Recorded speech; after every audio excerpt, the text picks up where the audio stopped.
Tonight, I want to talk for a little bit about John G. Patton, or as he was called, the hero of the South Sea.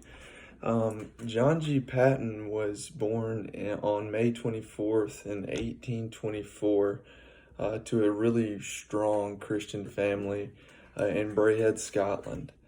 And John, like I said, he had a lot of influence from his father at an early age to have a strong relationship with Christ and to um, be driven for lost souls. And in his book, Hero of the South Seas, the book which I strongly recommend reading if you have a chance, Hero of the South Seas, he talks about how John used to see his father going into the prayer closet that they had in their in their home there in Braehead, and he would hear his father agonizing and crying and praying over the souls, and he learned so much about caring for the souls of the lost from his father, and to have that desire for the nations. Um, he was the oldest son of, I believe it was 17, and so he had a lot of weight. He was the oldest son, had to take care of his younger siblings a lot. But like I said, um, his father influenced him greatly in his young life, um, to grow in faith and to learn how to present the gospel. He quit primary school at an early age, and he began working in his father's shop to make some extra money so that he could begin to pay for um, furthering his education in the ministry. Um, he had a strong desire to for missions and to go overseas, and because of this, but his family was really poor, and they didn't have a lot of money to send him to college. So he spent a lot of time trying to find um, some extra money so he could pay his way through college. Uh, so he left his father's shop, looking for better pay, and he began working a surveying job to make more money for college. He even passed down um, so that he even passed down some really significant advancement opportunities in this company because he was so driven to go overseas. There was one point in the book where his boss came up to him and he said that he offered him a job, a higher up job in the company, and John told him he could not accept the opportunity because he was trying to prepare himself to go overseas for ministry, and it angered his boss so greatly to the point where he said he was fired for his response to his boss. But John didn't lose faith. He just trusted God that he would provide a way for him to receive the education that he wanted, and so he just kept going. He finally had made enough money to attend a seminary in Glasgow, Scotland. And one of the things I really loved about the book was the relationship that he had with his father. They were very close. And when he was saying goodbye to his father, he told him, he said he would do whatever it took because he had seen that desire that his father had in his own heart for the nations and for lost souls. And he told his father, he said he would do whatever it took to make him proud and to get overseas and to share the gospel. And he struggled to make it through college due to his lack of primary education. Oftentimes, he found himself discouraged and broke. He even started selling his school books so that he would have enough money to pay for his meals. And he just kept pressing forward, and he was really struggling to find the means to pay for his college.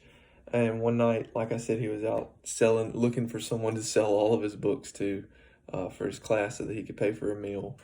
And he saw a sign that said "Teacher Wanted," and so he went and applied for that job, and he received it. Um, and he started doing some teaching on the side to help pay for his college. So he continued to do all this, going overseas, preparing for that.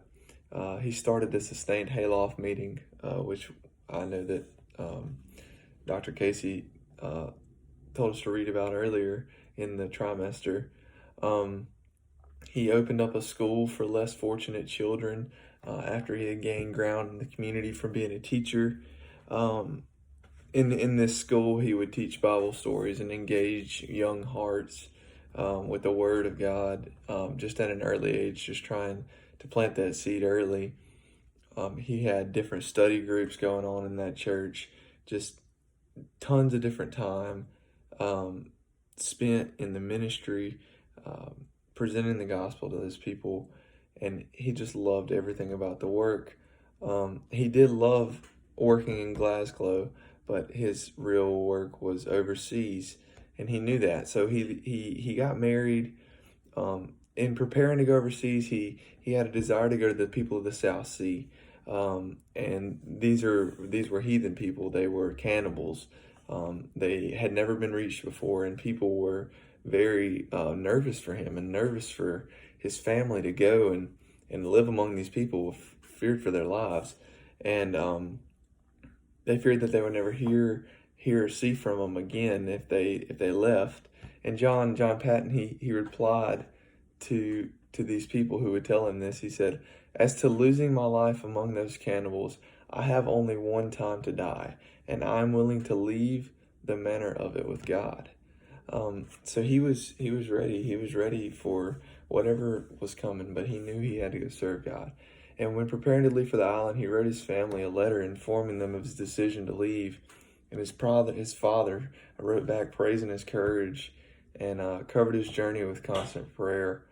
And whenever he was 34, he left Scotland with his wife, headed for the South Sea.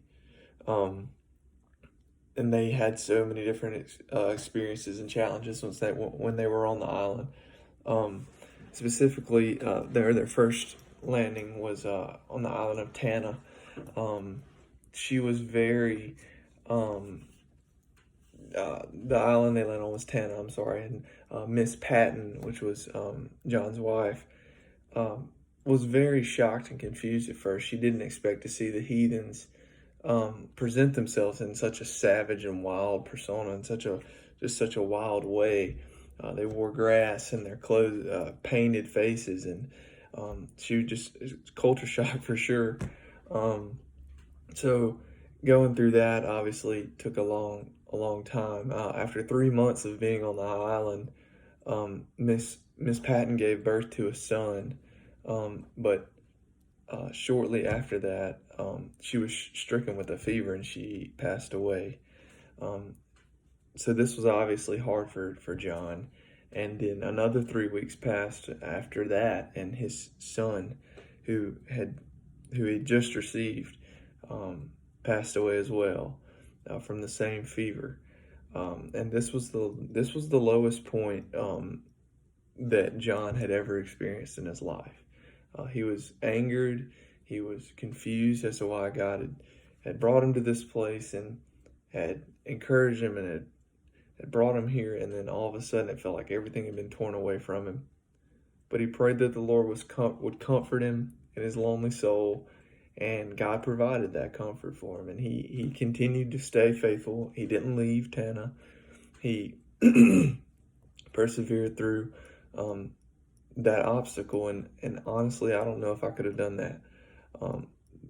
And that's one of the big takeaways that I got from this story is, there's a lot of things that you can think are going to happen to you when you go overseas, when you go into those situations. But I don't honestly know how I would have responded if my wife and my newborn son passed away within 6 months of me moving to the island. I probably would have packed up and come home.